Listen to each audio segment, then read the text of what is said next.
welcome back to the channel. If you watched last week's video, towards the end of the video I mentioned I have another car that you'll see on the channel shortly.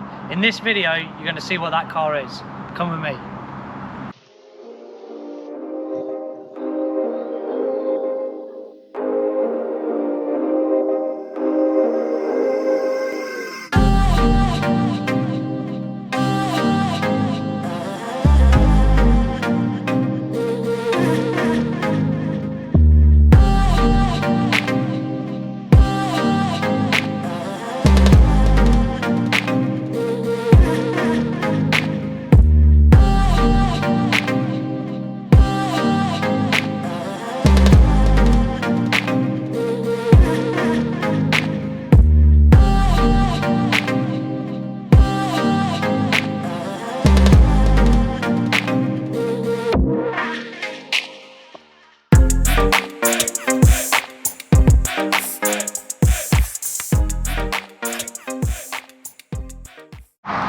Here we have my MK4 Toyota Supra.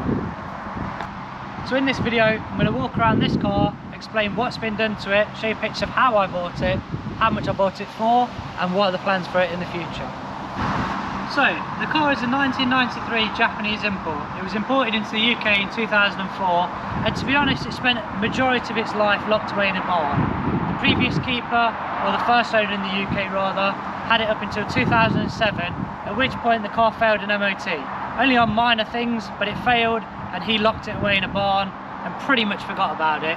The guy I bought the car from purchased it in 2014 for £500. £500. I then purchased it in 2022. I paid a bit more than that, and we'll get to that later on in the video. Okay, so this part of the video is quite picture heavy, to be honest. These pictures are 10 years old, from 2014, when the previous keeper saved this car from rotting away in a garage. The car got parked away in a garage in 2007 because it failed an MOT on headlights. So nothing serious, it just got locked away and then forgotten about. The previous keeper found this car in 2014 and then spent 6 years getting it back up to a roadworthy standard. He changed things on the car like the front bumper, the skirts, the spats, the wheels and the spoiler and everything. I then bought it from him and pretty much changed everything again. This is the only video I have when I bought the car, and as you can see it looks very different to how it looks now.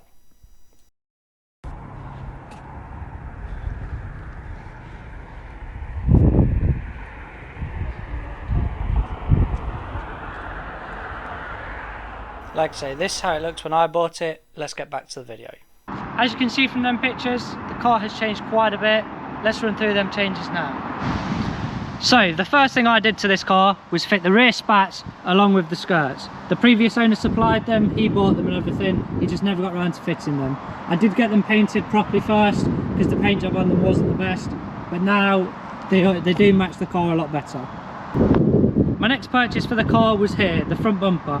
So, as you can see in the picture, the car came with a Ridox front end. This is now an OEM one, along with the TRD style OEM front lip. One thing I did get stung on when buying this bumper, I didn't realise how the bumper was meant to fit the car, because I was used to a fiberglass mould, so that just fit and it was fine, like it just bolted to the car, and because it was fiberglass the structure just held the bumper to the car, if that makes sense. Whereas if you can look down here, this is meant to have a lip here that connects to the arch lining, and on this bumper it's been cut off. After speaking to a few people, it is a common thing, they start cracking and like the bumper starts ripping effectively, so people just cut them off.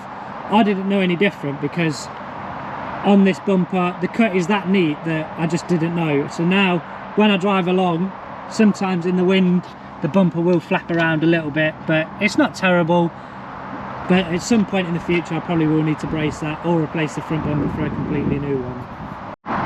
The next modification that I changed on the car was the spoiler. So the car came with a massive wing. To be fair, sometimes I do miss the wing. However, with the front bumper being changed to the original, the big wing just didn't suit the car at all. So we opted for a TRD style wing, and I think it looks great. Let me know your thoughts down below. The next modification on the car was these wheels. So these are genuine Works XD9s. The car came on Jav Designs. I've never heard of the brand before, and when I looked up to do some research on the brand, it didn't look like they made many sets of wheels, to be fair. I think the Works really set the car off. They are a staggered setup, so the front lip's not as big as the rear. The the rear dish, it really does change the car, and the fitment is pretty much perfect, to be fair. Some subtle change on the exterior as well. We had a Speed Hunter sunstrip fitted. Some people might like it, some people might love it. I really think it suits the car. On the spoiler, I'd lost one of these end caps, so they don't come factory carbon fibre, it came just painted. I bought some carbon fibre ones, and with the black sunstrip and the black lip, because I did contemplate painting the lip silver, but I think with the few black touches, I think the car really does look the part. The final piece to the exterior on this car is of course the number plate. It really does finish it off. I waited 6 months for this plate to be released, and it was definitely worth the wait. Okay, now let's get to the bit that everyone's waiting for.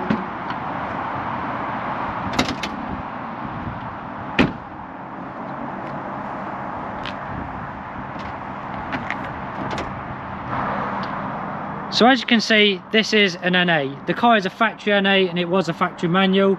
So it came with a W58, however I have changed it to an R154.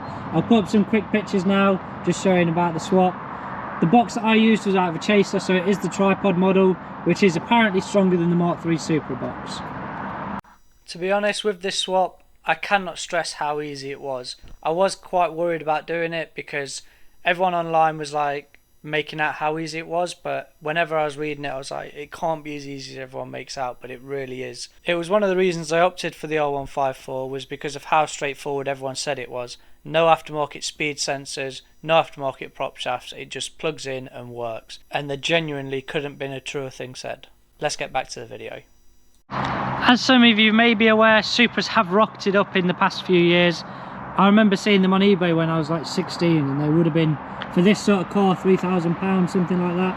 I paid a bit more than that, but at the time of me buying it, I do think it was the cheapest UK's example, or cheapest road legal example at that. The car had just passed an MOT, I bought it in October 2022. The price I paid for this car was £15,000. Let me know down below if you think that's cheap or if it's expensive. I know a lot of Supra people would have bought TT6s for that sort of money, but at the time when I bought this, for a factory manual NA, you were talking £20,000–£25,000. The car already had some modifications when I bought it. So it has this fitted, which is a Blitzner spec exhaust system. This is just a catback, and I'll show you what it sounds like now.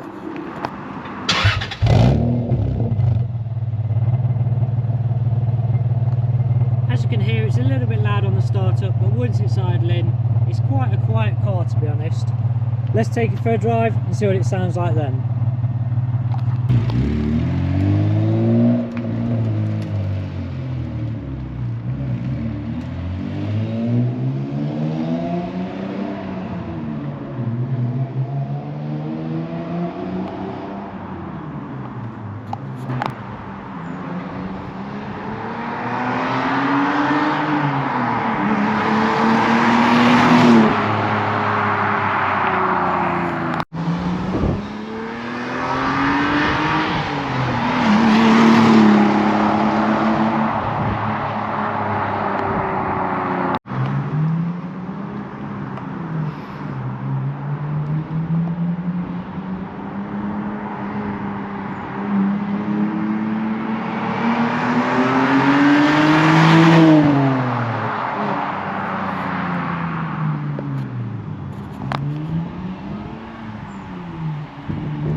About wraps up this video. If you could subscribe to the channel, it helps me out a lot. Don't forget to hit that bell icon so you never miss out on